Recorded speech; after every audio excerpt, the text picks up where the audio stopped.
how our spiritual practice can help us manage time, information, and energy you talked about earlier. It definitely helps you to manage energy, isn't it? Definitely it does.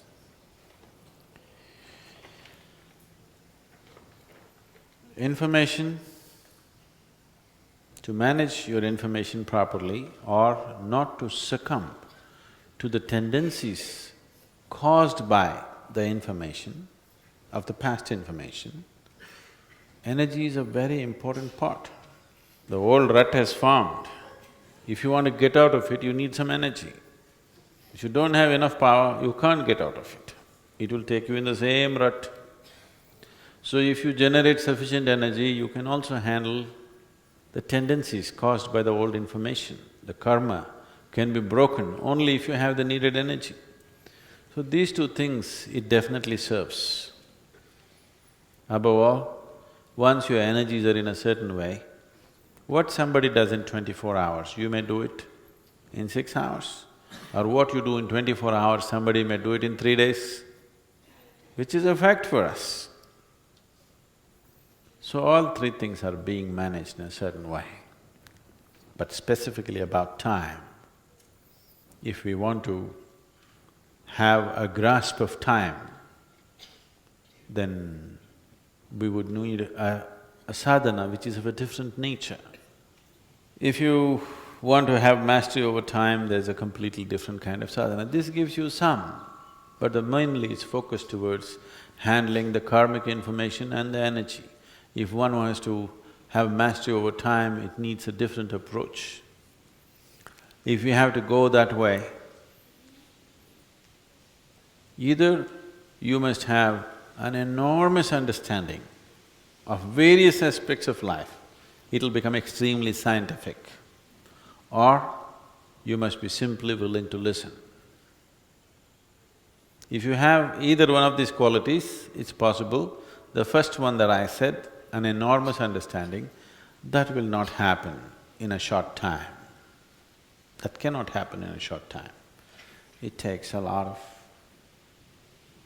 It would take lifetimes for people to understand how it actually happens.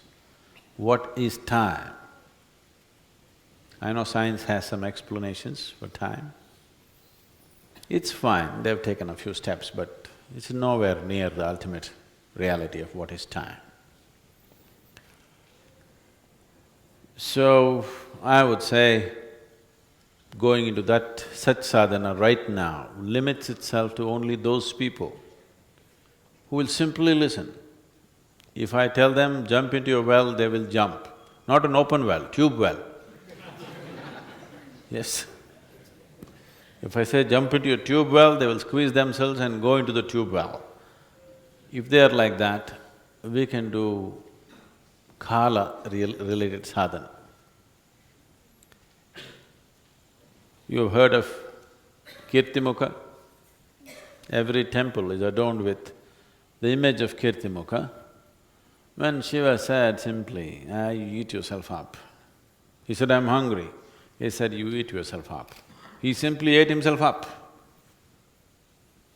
Only his face, mouth and hands were left. Everything else he ate himself up. So, Shiva said, you are a glorious face.